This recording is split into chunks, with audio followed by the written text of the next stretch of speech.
It seemed like a normal wedding portrait, until experts noticed a dark secret. The afternoon light filtered through the tall windows of the Philadelphia Historical Society as Dr. Sarah Mitchell carefully unwrapped the brown paper package. Inside lay a wedding portrait from 1896.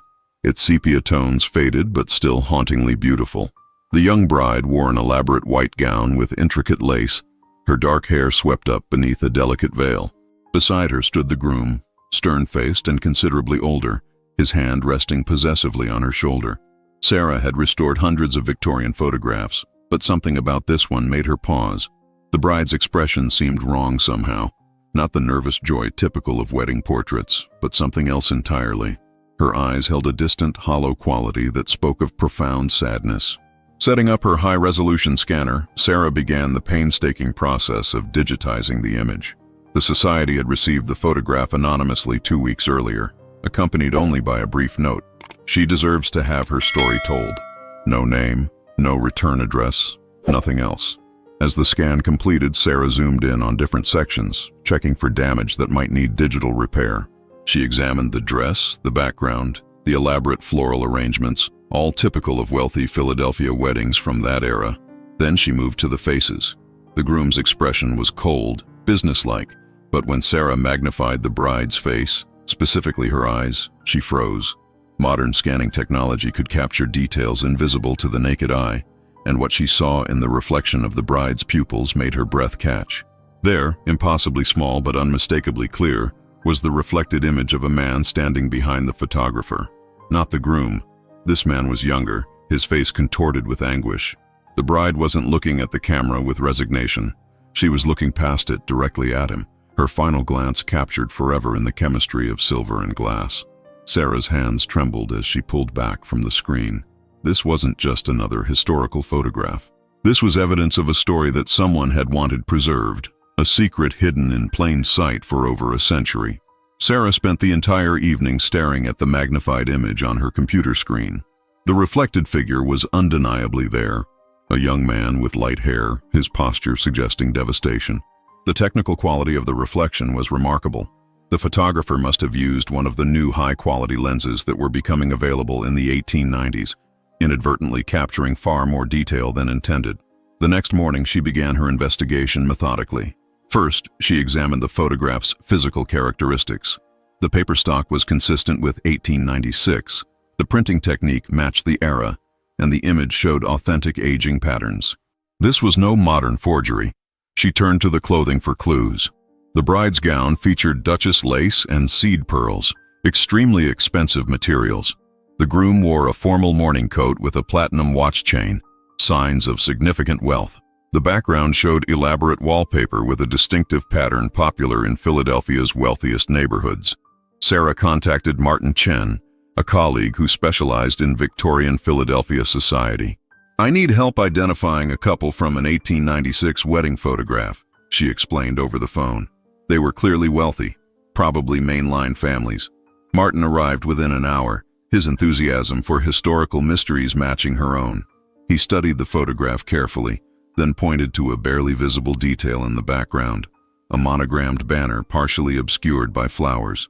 "Can you enhance this section?" he asked. Sarah zoomed in and adjusted the contrast. Letters emerged. "Thyrene and J. Catherine," Martin said immediately. "And the J is probably the groom. Now we're getting somewhere."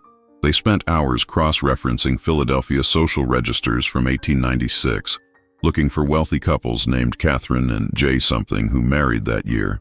The list was surprisingly short, only 3 possibilities among the city's elite families. Finally, Martin found it. Catherine Adelaide Worthington married Jonathan Edward Ashford on September 14, 1896, at the First Presbyterian Church. The Philadelphia Inquirer called it the social event of the season. Both families were prominent, old money, shipping industry connections. Sarah felt a chill. She now had names. The investigation was truly beginning. The Historical Society's archives contained extensive records on Philadelphia's prominent families, and the Worthingtons were well documented. Sarah and Martin spread newspapers, society pages, and family records across the research table, piecing together Catherine's world. Catherine Adelaide Worthington was born in 1878 to Marcus and Eleanor Worthington. one of Philadelphia's wealthiest shipping families. The newspapers painted a picture of a privileged childhood, private tutors, European tours, debut balls. A photograph from her 18th birthday showed a beautiful young woman with intelligent eyes and a genuine smile, so different from the hollow expression in the wedding portrait. "Look at this," Martin said, holding up a society column from June 1896. The engagement announcement: Miss Catherine Worthington to wed Mr. Jonathan Ashford, uniting two of Philadelphia's most distinguished families. The match ensures the continued prosperity of both the Worthington Shipping Company and Ashford Steel Manufacturing. It was a business merger, Sarah observed quietly, disguised as a marriage. They found more details. Jonathan Ashford was 42 when he married 18-year-old Catherine. He was a widower whose first wife had died in childbirth 3 years earlier. The Ashford family needed the Worthington shipping connections. The Worthingtons needed Ashford steel manufacturing contracts. Catherine was the price of the deal, but it was a small notice in the April 1896 society pages that made Sarah's pulse quicken. Miss Catherine Worthington's engagement to Mr. Daniel Hayes has been abruptly terminated. The families cite irreconcilable differences. Miss Worthington is said to be quite distressed. "There was someone before Ashford," Sarah said, her voice tight with emotion. "Someone named Daniel Hayes." Martin was already searching. Hayes. Here. Daniel Patrick Hayes, age 24, employed as an apprentice architect with Ferguson and Sons. He designed several buildings in Rittenhouse Square. An apprentice architect. Talented but not wealthy. Not someone Marcus Worthington would consider suitable for his daughter. The reflection in her eyes. Sarah whispered, "What if it's him? What if Daniel Hayes came to watch her marry another man?" Finding information about Daniel Hayes proved more difficult than researching the wealthy Worthingtons. Working-class records were sparse, often lost to time, but Sarah was determined, and Martin's connections opened doors that would normally remain closed. They started at the offices of Ferguson and Sons, now a historic building converted into luxury apartments. The architectural firm had closed in 1923, but the Historical Society held their archived project records. Sarah and Martin spent 2 days sorting through dusty boxes of blueprints and correspondence. "Here," Martin said, pulling out a leather-bound project log. "Daniel Hayes is listed as junior architect on several projects between 1894 and 1897. His work was apparently exceptional. There are multiple commendations from senior partners." The log included a small notation dated August 1896. D. Hayes requested immediate leave of absence. Personal matters. Request denied. Hayes departed regardless. Employment terminated. August 1896. Just 1 month before Catherine's wedding to Jonathan Ashford. Sarah found a business card tucked between pages. Daniel Patrick Hayes, Architectural Design, Chicago, Illinois. A forwarding address dated October 1896. "He left Philadelphia," she said softly. "Right after the wedding, he left everything behind." They tracked Daniel through Chicago city directories. He had worked for 2 different architectural firms there, his career steadily advancing. In 1899, he married a woman named Rebecca Sullivan. They had 3 children. Daniel died in 1934 at age 62, a respected architect who had designed several notable Chicago buildings. But there was something else, a collection of letters donated to the Chicago Historical Society by Daniel's granddaughter in 1989. The donation record noted, personal correspondence of Daniel P. Hayes, including letters from Philadelphia, 1894, 1896, of potential historical interest regarding Victorian-era social customs. Sarah immediately made arrangements to travel to Chicago. These letters might hold the answers she desperately needed. The flight to Chicago felt interminable. Sarah kept thinking about the young woman in the photograph, forced to marry a man twice her age while the person she truly loved watched helplessly. The Victorian era might seem romantic in hindsight, but for women like Catherine, it was often a prison. The Chicago Historical Society's reading room was quiet except for the rustle of archival pages. The curator brought out a carefully preserved box containing Daniel Hayes's personal papers. Sarah's hands trembled as she opened it. The letters were organized chronologically, their faded ink still legible. The first was dated March 1894. "My dearest Daniel, Father hosted a dinner party tonight, dreadfully dull except for the discussion of the new library building. Mother insisted I couldn't possibly understand architecture, but you've taught me so much. I sketched the proposed designs from memory. Did I capture the proportions correctly? Catherine's handwriting was elegant and confident. The letter was signed simply C. Sarah read through months of correspondence, watching a romance unfold in careful coded language. Daniel had been hired to design a conservatory for the Worthington estate. He and Catherine had fallen in love over discussions of Gothic arches and load-bearing structures, their intellectual connection evident in every line.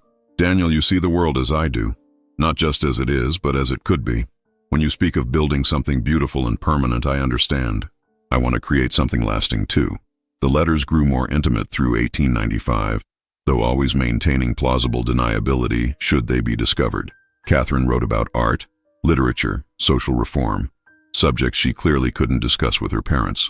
Daniel's responses, preserved in draft form, showed a thoughtful, passionate young man, deeply in love. Then came January 1896. Catherine's handwriting had changed, the letters more rushed, desperate. Father knows. I don't know how, but he knows. He's forbidden me from seeing you. Daniel, I'm frightened. He spoke of my duty and family obligation with such coldness. Mother won't meet my eyes, they're planning something. The next letter was dated 2 weeks later. They've arranged everything. Jonathan Ashford, you remember him, the widower who came to dinner last month. Father says it's a perfect match. I tried to refuse, truly I did, but Father said the shipping company will fail without Ashford's steel contracts. Hundreds of employees will lose their positions. My refusal would destroy everything he's built. Daniel, what can I do? Sarah's eyes filled with tears as she read Daniel's response, his anguish clear in the crossed-out words and ink blots. Catherine, I would give anything to change this. I've explored every possibility. Eloping, my finding better employment, your family's objections. But your father has made it impossible. I'm not wealthy enough, connected enough. In their world, love means nothing against business interests and social position. I cannot save you from this, and it's destroying me. The final letters before the wedding were heartbreaking. Catherine wrote less frequently, her words carefully chosen as if she suspected surveillance. September approaches. I've been fitted for the dress 3 times. Mother says I should be grateful. The lace alone cost more than most families earn in a year. I feel like an expensive package being wrapped for delivery. The wedding will be at First Presbyterian. Father has invited 300 guests. Everyone who matters in Philadelphia will attend. Daniel, please don't come. I couldn't bear it. Seeing you there, watching this farce, it would break what little remains of my heart. But Daniel's response suggested otherwise. I must see you one final time. I won't disrupt the ceremony or cause scandal, but I need to look at you, to carry that memory with me when I leave Philadelphia forever. Forgive me, Catherine. I'm not strong enough to stay away. Sarah found a small envelope marked September 14th, 1896, never sent. Inside was a single page, Catherine's handwriting barely controlled. Today I become Mrs. Jonathan Ashford. I will wear the dress, speak the vows, smile for the photographs. I will be the dutiful daughter and obedient wife society demands. But my heart remains yours, Daniel. It will always be yours. When the photographer positions us for the portrait, I'll look for you. If you're there, if you came despite everything, let me see you one last time. Let me carry your face in my memory through whatever life awaits me. This is goodbye, my love. I'm so sorry we lived in a world that wouldn't let us be happy together. Martin had been reading over Sarah's shoulder, and she heard him clear his throat roughly. She knew he'd be there, he said quietly. She was looking for him when that photograph was taken. Sarah carefully examined the wedding announcement in the Philadelphia Inquirer. The coverage was extensive, describing every detail of the ceremony. The bride wore an exquisite gown of ivory silk and Duchess lace, her veil secured with orange blossoms. The groom appeared distinguished and proud. The reception at the Worthington mansion featured champagne from France and an orchestra from New York.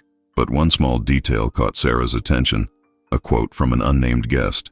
The bride appeared pale and somewhat distressed, though this was attributed to bridal nerves and the overwhelming nature of such a grand occasion. She wasn't suffering from nerves. She was watching the man she loved witness her marriage to someone else, both of them powerless to change their fates. Returning to Philadelphia, Sarah and Martin shifted their research to Catherine's life after the wedding. What happened to the young woman who'd been forced into marriage, her heart left behind with a man she could never have? The society pages documented Catherine Ashford's activities with the careful attention given to wealthy women of that era. She attended charity balls, hosted teas, served on the board of the women's hospital. The coverage was always positive, always proper. Mrs. Ashford in a New Worth gown, Mrs. Ashford's generous donation to the orphanage, Mrs. Ashford's impeccable taste in decorating her Rittenhouse Square home. But reading between the lines, Sarah detected something else. Catherine threw herself into charitable work with unusual intensity, particularly causes related to women and children. In 1898, she founded the Philadelphia Women's Education Fund, providing scholarships for girls from working-class families to attend secondary school, a radical concept for the time. "Look at this," Martin said, showing her a newspaper article from 1899. Catherine testified before the Pennsylvania state legislature in support of raising the minimum marriage age for girls from 12 to 16. Her testimony apparently made quite an impression. Sarah found the full text of Catherine's testimony in legislative records. Her words were passionate, articulate, and barely concealed in their personal meaning. "Gentlemen of the legislature, we speak today of girls barely beyond childhood, their futures decided by fathers and guardians who prioritize financial arrangements over their daughters' happiness and welfare. A girl of 12 or 14 cannot meaningfully consent to marriage. She cannot understand the permanence of such a bond or the life sentence she accepts. We must protect our daughters from being treated as commodities in business transactions." The legislation passed. Catherine had turned her personal tragedy into meaningful change. She and Jonathan had 3 children, 2 daughters and a son. The family portraits showed them in proper arrangements. Everyone positioned correctly, everyone dressed appropriately. But Sarah noticed that in none of these photographs did Catherine and Jonathan touch beyond what was necessary for the pose. There was no warmth, no intimacy. Jonathan Ashford died in 1910 of a heart condition. The obituary praised his business acumen and civic contributions. Catherine was mentioned as his devoted widow. "Devoted?" Sarah repeated skeptically. "I wonder what that really meant." The answer came from an unexpected source, a diary entry found in the papers of Catherine's daughter Eleanor, who had donated her mother's personal effects to the Historical Society in 1954. Eleanor Ashford's donation to the Historical Society included a trunk of her mother's possessions, clothing, jewelry, photographs, and a small leather journal dated 1910-1912. The curator had cataloged it years ago but never fully transcribed the contents. Sarah opened the journal carefully, its pages yellowed but intact. The entries began shortly after Jonathan's death, November 1910. Jonathan was buried today with all the ceremony his position required. I stood at his grave in my black mourning dress, accepting condolences from people who believe I've lost my life's companion. The truth is I lost that person 14 years ago, on a September day when I became Mrs. Ashford instead of remaining Catherine Worthington. I was a dutiful wife to Jonathan. I ran his household efficiently, raised his children well, represented his name with dignity, but I never loved him, and I believe he knew it. He never spoke of it. But sometimes I caught him watching me with an expression I couldn't decipher. Regret, perhaps, or recognition that our marriage was a business arrangement that neither of us had truly wanted.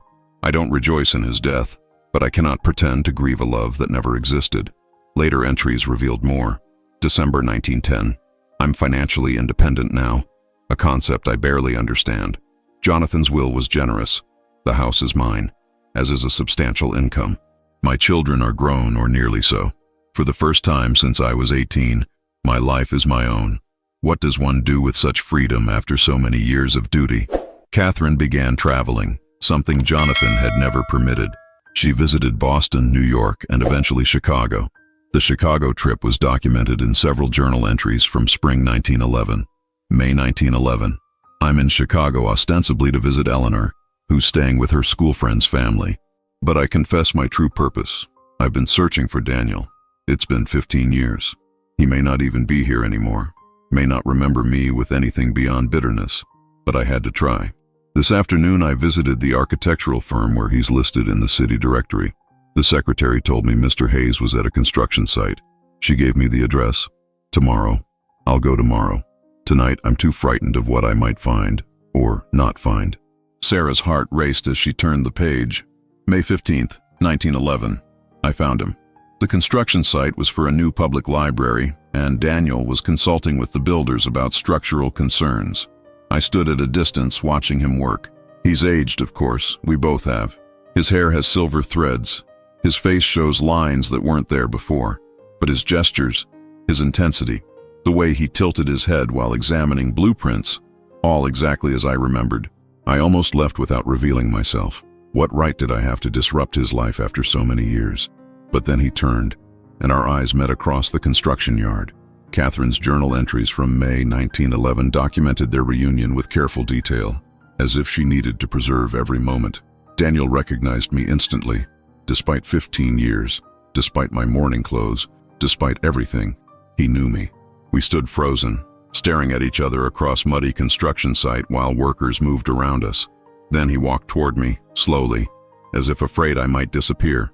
"Catherine," he said, and hearing my name in his voice again after so long broke something inside me. We couldn't speak there, surrounded by workers and noise.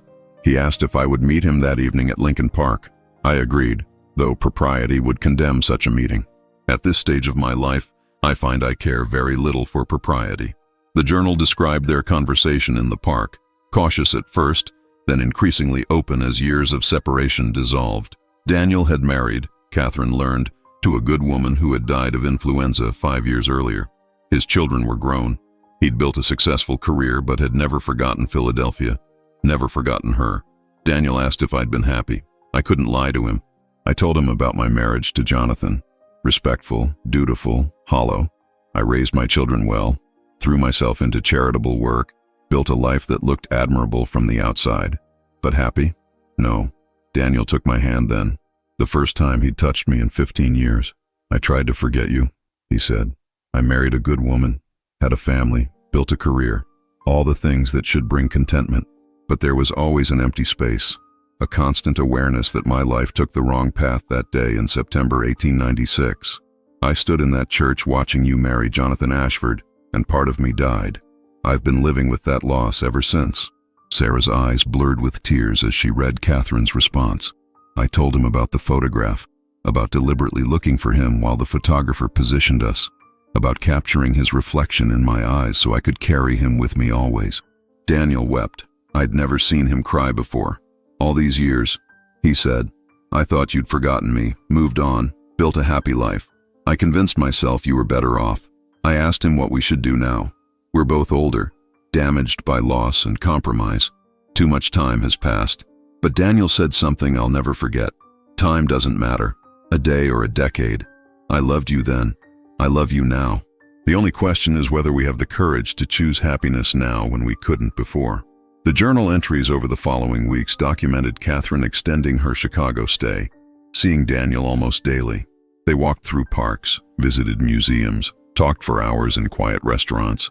The romance they'd been denied as young people bloomed again, deeper now, tempered by loss and maturity.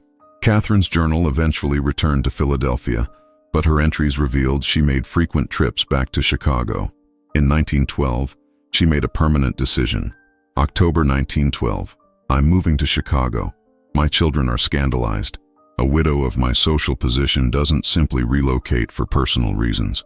But I'm 54 years old. I spent 18 years doing what my family demanded, then 14 more doing what society expected. I won't spend whatever years remain denying myself happiness." Daniel proposed marriage yesterday. I accepted. We'll have a small private ceremony. No grand cathedral, no 300 guests, no business arrangements disguised as romance. Just two people who love each other, finally allowed to be together. Sarah found their marriage certificate in Chicago records. Catherine Worthington Ashford married Daniel Patrick Hayes on November 3, 1912. They had 16 years together before Daniel's death in 1928. Catherine lived another 19 years, dying in 1947 at age 89. The final entry in Catherine's journal, dated November 1912, explained the photograph. "I've written to my daughter Margaret with specific instructions. Among my possessions is my wedding portrait from 1896, the photograph that captured both my greatest loss and my most precious hope. When I die, I want that photograph donated anonymously to a historical society with a note. She deserves to have her story told. Someday, perhaps, someone will look closely enough to see what I saw, Daniel's reflection in my eyes, proof that even when the world forced us apart, we never truly left each other. Let our story be a reminder that love doesn't always win in the moment. But sometimes, if we're fortunate, It wins eventually. Sarah sat back from the journal, overwhelmed. She and Martin had uncovered not just a historical curiosity, but a profound human story, one of loss, resilience, and ultimately, redemption. The wedding portrait now hung in the Historical Society's main gallery with a carefully researched placard explaining its significance. Visitors stopped to examine Catherine's eyes, searching for the reflected figure that had hidden there for over a century. Sarah had given a lecture about the discovery, and attendance had been remarkable. People were moved by Catherine's story, the young woman forced into a loveless marriage, the decades of duty and compromise, and finally, the courage to choose happiness. One visitor, an elderly woman, had approached Sarah after the lecture. "My grandmother was Catherine's granddaughter," she said quietly. "Growing up, we heard stories about great-great-grandmother Catherine who scandalized society by moving to Chicago as a widow. The family always spoke of it with disapproval. But now I understand. She was brave. She refused to accept that her one chance at happiness had passed." Sarah smiled, thinking of the photograph that had started everything, a seemingly ordinary wedding portrait that held an extraordinary secret. Catherine had looked at Daniel one final time on her wedding day, capturing his image in her eyes. But that hadn't been their ending. Against all odds, they'd found their way back to each other. The photograph remained what it had always been, evidence of a moment when two people who loved each other were forced apart. But now everyone who viewed it knew the rest of the story.